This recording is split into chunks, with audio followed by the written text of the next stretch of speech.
Daniel Torres nos va a presentar cómo el láser innova la oftalmología. Gracias, Marcelo, buenos días a todos. Sí, el tema de cómo innova el láser en la oftalmología. Ahora en día tenemos oftalmólogos, pacientes muy exigentes en sus resultados, no como años antes era 20, 40, 200, los pacientes ya eran felices. Ahora hay que ver tanto de lejos y cerca del 20/20. Ahora tenemos la innovación en la suite refractiva y el ENSES, ya no solo corrigiendo errores refractivos y regulando algo las aberraciones, sino no induciendo aberraciones. Tenemos tratamientos en la córnea con femtosegundo, que puede ser para pacientes para anillos, pacientes para trasplante de córnea, así. Y ahora volviéndose una catarata, ya no solo en retirar el lente, el cristalino, sino ahora volviéndose una cirugía refractiva. Ahora, pero yo me pregunté cómo lo está innovando. Hemos visto durante estos meses que los láser han buscado mucha precisión, seguridad, reproducibilidad, disminuyendo el tiempo quirúrgico y buscando unos buenos resultados, teniendo calidad, lo que ustedes siempre exigen y sus pacientes también lo exigen. En la parte del EX500, ahora es un equipo que es bastante rápido, logrando que en 1.4 segundos por dioptría, eliminándolo, teniendo el tracking más rápido del mundo de 1050 Hz. Ahora se operan pacientes hasta con nistagmus. Tener una ablación optimizada no genera aberraciones esféricas. ¿Qué significa esto? Que ahora todos los láser daban aplicaciones verticalmente. Ahora este láser también al momento que hace aplicación láser lo hace también horizontal, así eliminando las aberraciones esféricas, que es lo más molestoso para un paciente después post-LASIK. Hacer de 500 Hz es muy rápido, pero permite el enfriamiento de la córnea y la evacuación del tejido ablacionado. Por lo tanto, funciona de una manera más eficiente que el láser más rápidos. El EX500, además también tenemos ahora una topografía guiada con el Topolyzer llamada TICAT, enteramente automatizada. Gran utilidad en astigmatismos irregulares, por ejemplo, post-trasplantes de córneas, astigmatismos irregulares. Ahora, lo revolucionario, yo lo identifico así, es el femtosegundo, como el FS200 y el ENSES. Pero entendamos qué es femtosegundo. El femtosegundo lo que hace básicamente es crear una burbuja de un tamaño llamado spot o layer, creando una incisión vertical, horizontal o obliqua. El femtosegundo es, todos sabemos que es la 10 a la menos 15. Es básicamente, para las mejores palabras, equivale a un segundo a 35 millones de años. El disparo es impresionante. Esto lo que crea son unas burbujas formando unas cavidades y una separación del tejido. El proceso de convertir energía a láser, que usualmente como ya lo conocíamos, que era el excimer láser, los de Argon, entre otros, convierte a una energía mecánica. Eso lo llamamos fotodisrupción. Para entender un poquito más, aquí tenemos un video que nos indica los millones de disparos que hace en segundos. Y además nos indica lo tan preciso que es el femtosegundo, porque te dispara donde ustedes querían que en la programación ustedes le pusieron, como buscando un error de más menos 5 micras. Y lo bueno del femtosegundo es que no daña el tejido, no quema. En el EFS200 nosotros tenemos veamos qué nomás hacen. En los parámetros nos podemos fijar que también a hacer un LASIK podría ser estándar, lo pueden llamar, aquí lo llama la máquina, pero también puede ser personalizado. Eso es gracias a la guía del TICAT, que puede ser personalizado. También hacemos la parte de anillos y queratoplastia. Arquitectónicamente en los cortes, en este ejemplo que lo pongo acá en esta foto, nosotros teníamos para pacientes de trasplante de córnea, entonces no podíamos hacer una queratoplastia penetrante de una forma para que al momento de colocar la donante sea mucho más ante la herida, ¿no? En la queratoplastia lamelar anterior, miren los diseños de los cortes, que la máquina misma lo recomienda, y en la lamelar posterior. Aquí en un ejemplo, aquí se le colocan los parámetros de un paciente de anillos. Es importante saber qué anillos lo vamos a poner. Ahora hay varios diseños de anillos. Siempre lo manejamos, como les decía antes, el spot, el layer. Acá lo manejamos como diámetro de tamaño interno, externo. La profundidad donde ustedes quieren. Y la parte de la incisión, que es bien importante. Nosotros ya no la hacemos tanto cajón, hacemos un poco más rectangular. Y esta incisión la pueden modificar donde ustedes lo quisieran, para tener un mejor resultado. En la parte del interface, es un interface bastante sencillo en sí, muy familiar para los cirujanos, se sienten bastante cómodos. Usa un tipo de un anillo de succión, que lo vamos a llamar succión 1, hace que inmovilizar al ojo, al paciente, teniendo un muy buen centramiento. Además, al equipo se le coloca otra interface que lo conocemos como cono, lo vamos a llamar en succión 2, que logra esto para lograr la aplanación completa de la córnea. En este ejemplo de acá, aquí vemos viendo que ya está la succión 1 listo, y la succión 2 es tan seguro el equipo que no te permite pasar si no está completamente aplanada la córnea. Previamente aquí el cirujano también puede estar revisando si es el plan quirúrgico que lo que se va a realizar. En este caso son unos anillos de 7.0, 5.8 y la incisión donde va a estar en el eje. Vemos ahí la máquina ya está en rojo, poco a poco se va a ir subiendo, pasa amarillo, te dice está mejorando la succión previa a la aplicación láser.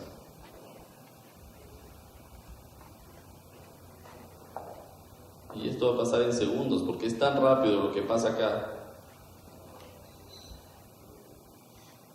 Esto es un indicativo, mis dedos ahí. Aquí está, el cirujano en ese momento él puede modificar donde quiera, va donde va a hacer el tratamiento. Miremos aquí, bajamos, un poco lo centramos, prendemos el láser, está listo y el tratamiento apenas dura 3 segundos y pasa a sus manos para que ustedes le coloquen la parte de anillos. Así es como funciona el FS200. Ahora veamos en la parte de Lensex, que es un equipo que los ha venido a revolucionar mucho en la cirugía de catarata, logrando tener muy buenos resultados, como les mencionaba antes, tener precisión, seguridad y reproducibilidad, que es muy importante. En la parte de parámetros, recordamos que el Lensex lo que va a trabajar es en el lente, haciendo cortes de diseños chop, cilindros. Próximamente vamos a tener en forma de cubitos, que el doctor aquí los van a presentar. Ahora, estos diseños de cortes usted lo puede manejar en sus diámetros, donde ustedes vayan teniendo mejor resultados con su paciente. En este caso ya tenemos un default colocado en 5.2, un lente en cilindro de 3.0. Nosotros manejamos una cápsula Rexis de 4.9. Doctores que manejan un poco menos, otros un poco más. En la parte de incisiones, la incisión principal que manejamos en el lugar que va a estar puesto en los grados de 140. Eso es importante porque ustedes tienen que ver dónde van a inducir menos su astigmatismo y el diámetro de la incisión. Aquí varía mucho por según los cartuchos que vayan a usar, pueden subirlo, pueden irlo bajando. Las incisiones de manejo, podemos usar 2 de incisiones de manejo, como ustedes se sienten más cómodos, y lo programan de igual manera en los ejes que ustedes se sientan más cómodos y ahí buscan menos astigmatismo. Arcuatas, esto es algo muy novedoso que lo podemos mejorar el astigmatismo del paciente que no corrige con lentes tóricos. Entonces, aquí podemos también programar en la profundidad que ustedes quisieran colocarlo, así para corregir y su paciente buscar la mejor calidad de visión. El interfaz es bastante cómodo, la verdad, es un pequeño de apenas de 12 milímetros que usamos, la verdad, blefarostatos de anillo. Un estudio del Journal nos decía que con los otros blefarostatos se perdía mucho la obstrucción, a lo mejor de ojos hundidos y todo. La verdad no hemos tenido problemas usando este tipo de blenfanostatos. El equipo es muy sencillo, muy familiar con el interface. Les puse unas 2 aplicaciones de 2 tratamientos. Vamos a ponerle play. Ya que nosotros por default, como les indiqué antes, ya teníamos los parámetros establecidos. Fijémonos en este caso, no tenemos una pupila perfectamente abierta, bien dilatada, como les gusta a todos los cirujanos. Entonces aquí ya estaban los default listos los parámetros. Entonces con el cirujano al lado, bueno, vamos enfocando para tener un mejor resultado, porque si le aplicamos láser va a sangrar inmediatamente el iris, podemos afectar y aún ahí cerrar la pupila. Entonces ubicamos las incisiones, y comenzamos a ubicarle la parte de la cápsula y también la parte del chop, que es de la forma como pizza. Eso yo puedo poner más o menos, igual los cilindros, y lo colocamos para que perfectamente no afecte. Esta parte es importantísima porque tenemos un OCT en vivo, una que marca la diferencia, y 360 grados de forma de vista lineal. Entonces cuidamos la parte de cápsula anterior y posterior, tanto acá. Hay cirujanos que me dicen, deja más colchón abajo, yo me siento más seguro. Otros me dicen, baja un poco más para que haya mayor corte. Y la aplicación de tratamiento. Aquí en esta imagen un poco más nítida por el tipo de catarata que es. Veamos en el ejemplo de acá al lado. Tenemos una catarata mucho más densa. Miren la parte de la imagen de los OCT mucho menor. Obviamente nos cuidamos muchísimo en la parte de la cápsula posterior. Esa es una de las grandes ventajas de los Lancer femtosegundo, y creo que tienen muchas expectativas. Por eso mi presentación es hacia dónde se dirige esto y está a disposición de ustedes. Muchas gracias. Muchas gracias, Daniel, y felicitaciones por tu excelente presentación.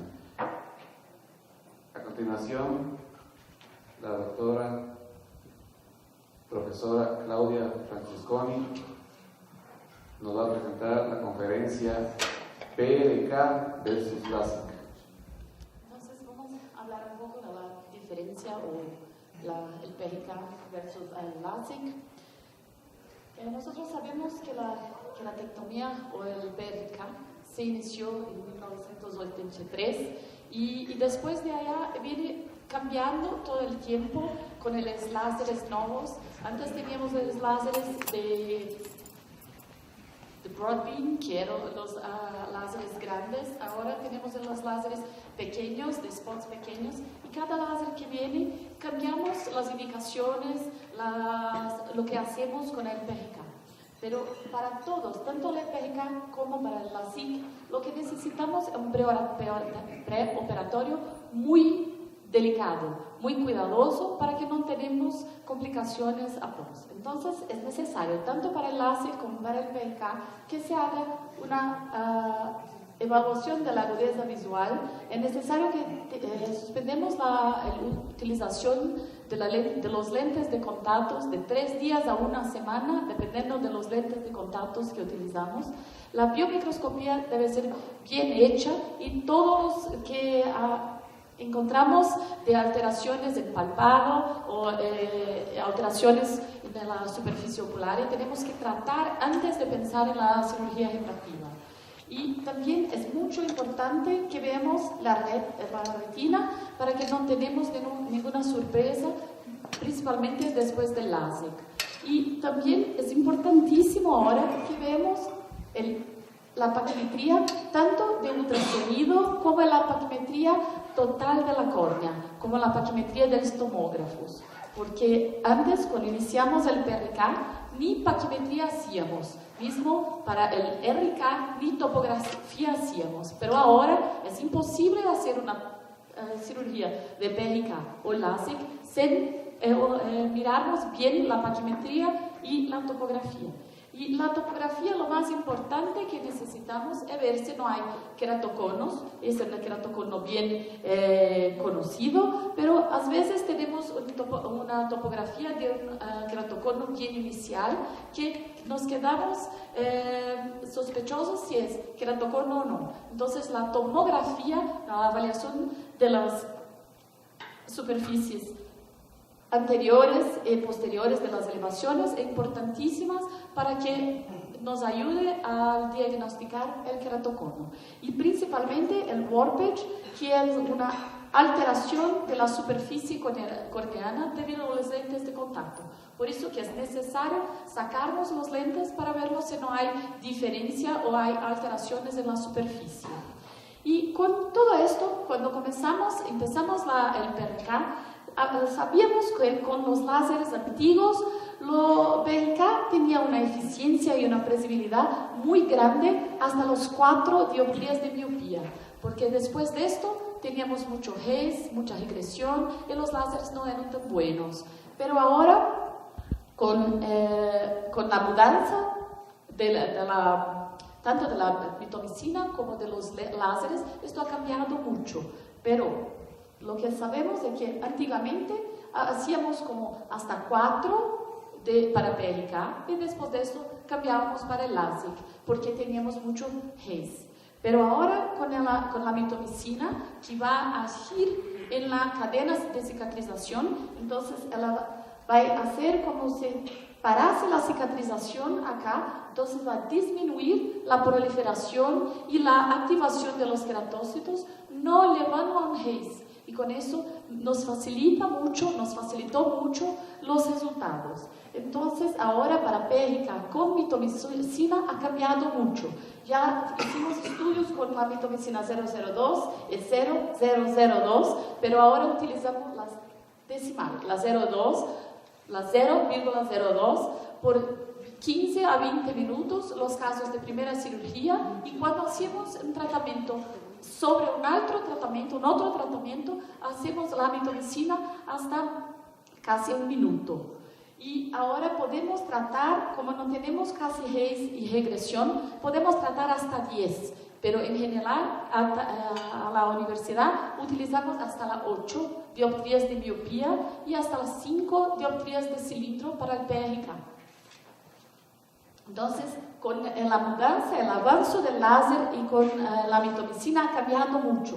Antes hacíamos PRK solo de 0,75 a -5 y ahora podemos hacer para hipermetropia hasta miopía hasta las 10 que no tenemos haze, o si tenemos haze tenemos muy poquito, ahora no tenemos tanto problema con el haze. Y para el LASIK también ha cambiado bastante. Antes hacíamos LASIK solo para grados más altos, como de 5 o de 4 arriba, y ahora no, ha cambiado, hacemos hasta 10, pero intentamos no llegar hasta 10, intentamos quedarnos hasta las 7 o 8 de miopía y hasta las 5 de hipermetropia. Solamente cuando el LASIK he hecho en postoperatorio de trasplantes o algo así, que nos quedamos hasta las 6 para hipermetropia, si no, nos quedamos hasta las 5. Entonces, cuando olhamos que el LASIK se inició en 1990 y ha cambiado muchísimo también, tanto los láseres, como ya he dicho, como con los microcerátomos. Pero cuando miramos la literatura más antigua, vimos que LASIK y PRK no había diferencia hasta las 3 dioptrías, 3, 4 dioptrías, no importaba si hacíamos LASIK o PRK, tanto pela agudeza visual como pelos equivalentes esféricos, es muy parecidos. Pero ahora, con el femtosegundo ha cambiado más ainda. Tenemos experiencia en Brasil con el FS200, Intralas y el LDV. Entonces tenemos los 3 y no vemos gran diferencia entre los 3 para LASIK. Para las otras cirugías hay un poco más de diferencia, pero ellos tienen diferencia en la manera de agir sobre la córnea. Entonces, el Intralase y el FS200 son de alta energía y baja frecuencia, y el LDV es de baja energía y alta frecuencia. Con esto, ellos tienen una poquita diferencia cuando se hace la cirugía. Entonces, el LDV hace una cirugía más rápida, de zigzag, y se cambia el corte diferente del Intralase y el FS200. El LDV es más práctico porque es más móvil, y el Intralase y el FS son aparatos más grandes y más estáticos, no se puede mover con facilidad. Pero cuando se va a poner los datos, el intrales y el FS200 son mucho más amigables, porque podemos cambiar casi todo lo que queremos. El LDV no. Por ejemplo, todos ellos tienen una versatilidad muy grande para hacer el disco, que se puede hacer con base superior, nasal, temporal o inferior, pero el espesor es bien variable en el FS200 y el intrales. El LDV, como tiene más específicos los aparatos que se ponen, no sé cómo se dice en español, que se ponen, las interfaces que se ponen en el LDV, no se puede cambiar tanto el espesor. Él viene fijo y si quieres puede hacer 120 y 130, pero en el intrales y en el FS200, si quiere hacer 122, se puede hacer 122. Los otros no, son más fijos. Y el diámetro también se puede hacer de 8,5 a 10 en todos los aparatos. Y el espesor y el ancho de la bisagra se puede solo cambiar en el intrales y en el FS200. Y en el LDV no se tiene cómo cambiar porque va a depender del diámetro del disco y la curvatura de la córnea. Entonces no es dependiente del cirujano. La aplanación es hecha igual en los 3 aparatos. La aplanación tiene que ser mayor a la marca de los láseres. Como por ejemplo acá, cuando se pone, este es el LDV, cuando se pone la marcación o el vacuo, tiene que llegar hasta después de esta marcación. Entonces tiene que pasar la marcación, si no, no se hace todo el corte. Y para el intrales es lo mismo que los FS200, todos los dos utilizan el con para poner el femtosegundo y você puede ver lo que se está haciendo. En el LDV se ve solamente en la pantalla, no se ve la verdad lo que está aconteciendo. En el intrales, en el FS200, se ve todo lo que se está cortando. Entonces, cuando conocemos lo que tenemos de PRK y de LASIK o femtoLASIK y vamos a comparar los dos, femtoLASIK con microcerátomo, el dolor